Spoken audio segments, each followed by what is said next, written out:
Hello friends, कैसे हैं आप सब। मेरा नाम है अनुराग वर्मा और आप देख रहे हैं पढ़ाई विद मोटिवेशन।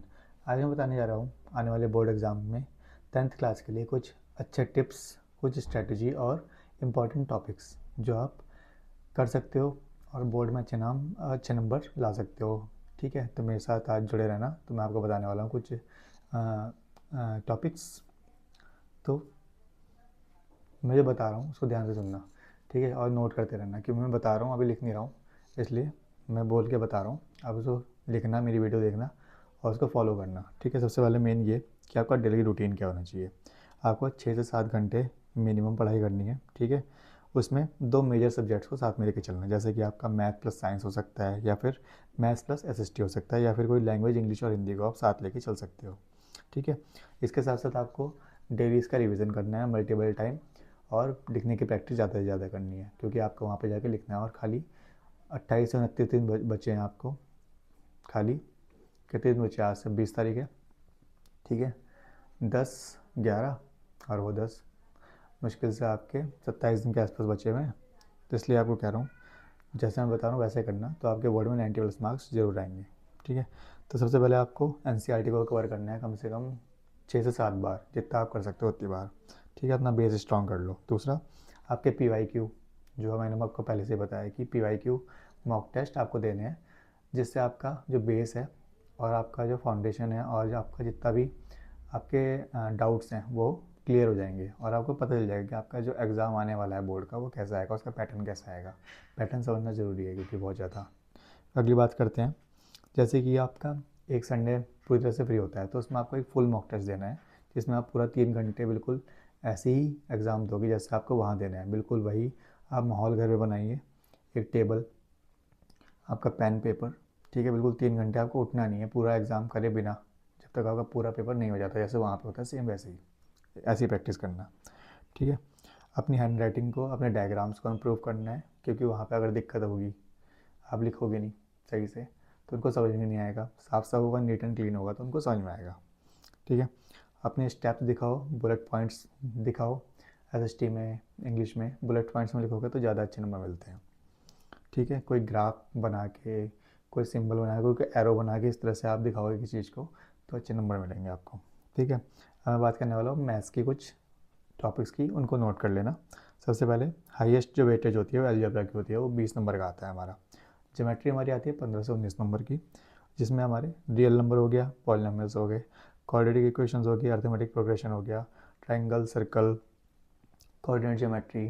ठीक है, ये सब हो गए हमारे। और ट्रिग्नोमेट्री में आपका रेशो, हाइट एंड डिस्टेंस, और सरफेस एंड वॉल्यूम, और statics and probability.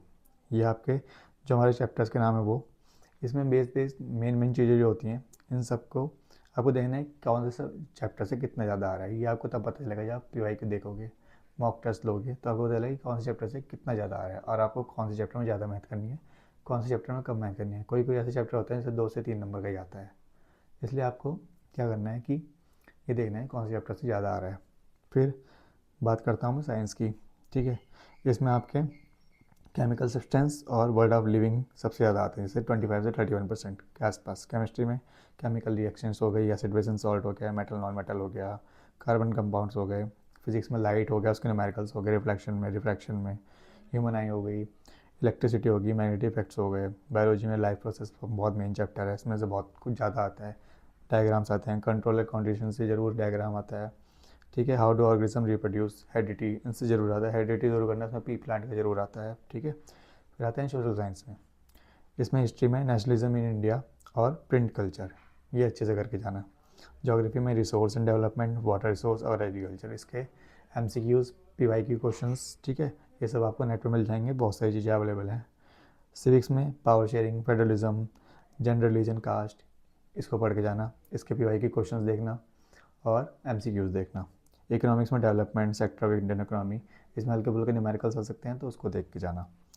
Maps practice जरूर करना, 5 नंबर, क्योंकि उसके फिक्स होते हैं। इंग्लिश में आपकी लिटरेचर 50% आती है, रीडिंग प्लस राइटिंग 20 से 25% आता है। ठीक है, इसमें आपके फर्स्ट फ्लाइट हो गया, नेल्सन मंडेला हो गया, टू स्टोरीज अबाउट फ्लाइंग हो गया, from the dairy of Anne Frank हो गया, ग्लिम्स ऑफ इंडिया हो गया, मैडम राइस्ट द बस हो गया, फिर footprints without feet, a Trump of surgery, the thief story, footprints without feet, writing में लेटर राइटिंग हो गई, स्टोरी टेलिंग हो गई, एनालिटिक पैराग्राफ हो गया, ठीक है, ग्रामर सेक्शन हो गया। और इंग्लिश में एक चीज़ ध्यान रखना कि आपको अपने आप बना के रखना है, वोकैब अच्छी रखनी है, बहुत ज़्यादा हार्ड नहीं, बिल्कुल सिंपल जो समझ में आए। आपका जो राइटिंग सेक्शन है उसको अच्छे से करना है। अपने पैराग्राफ को पूरा पढ़ने के साथ साथ सबसे पहले आप क्वेश्चन देखना है पैराग्राफ में क्या पूछ रखा है, फिर क्वेश्चन के हिसाब से पैराग्राफ में से ढूंढना उसे, तो आपको ईजी पड़ेगा, ठीक है। हिंदी में आपको सारे चैप्टर पढ़ने हैं अच्छे से, उनकी समरी पढ़नी है, व्याकरण को अच्छे से करना है क्योंकि उसका वेटेज अच्छा है, राइटिंग सेक्शन को अच्छे से करना है, उसमें कोई गलती नहीं करनी है, और लिखने की प्रैक्टिस ज़्यादा करनी है क्योंकि हिंदी में लिखना बहुत ज़्यादा पड़ता है, आपके हाथ थक जाएंगे बुरी तरह से। सब हमें प्रैक्टिस है, हम कराते हैं बच्चों को, और इतना ज़्यादा एक्सपीरियंस भी है टीचिंग का, तो हमें पता है कि कितना करना है कितना नहीं। तो जितना बता रहा हूँ, अब कम दिन बचे हैं तो ज़्यादा दिन तो बचे नहीं है, इसलिए अच्छे से करना है, मल्टीपल टाइम रिवीजन करना है, स्ट्रेस नहीं लेना है, घबराना नहीं है, बोर्ड एग्ज़ाम आराम से हो जाता है, कोई बड़ी बात नहीं है। जैसे मैंने पहली वीडियो में बताया है, आज भी बता रहा हूँ, ज़्यादा चक्कर में नहीं पढ़ना, जितना करा है उसको पढ़ना है, रिवाइज़ करना है, बस उसके अलावा कुछ नहीं करना। आज मैंने कुछ आपको चीज़ें बताई हैं, उसको नोट करना और इसको फॉलो करना, ठीक है। और वीडियो अच्छी लगी हो तो लाइक शेयर और सब्सक्राइब करना मेरे चैनल को, और मुझे बताना कमेंट में कि अगली वीडियो आपको कौन सी चाहिए। कोई डाउट हो तो मुझे कमेंट में पूछना, ठीक है। All the best.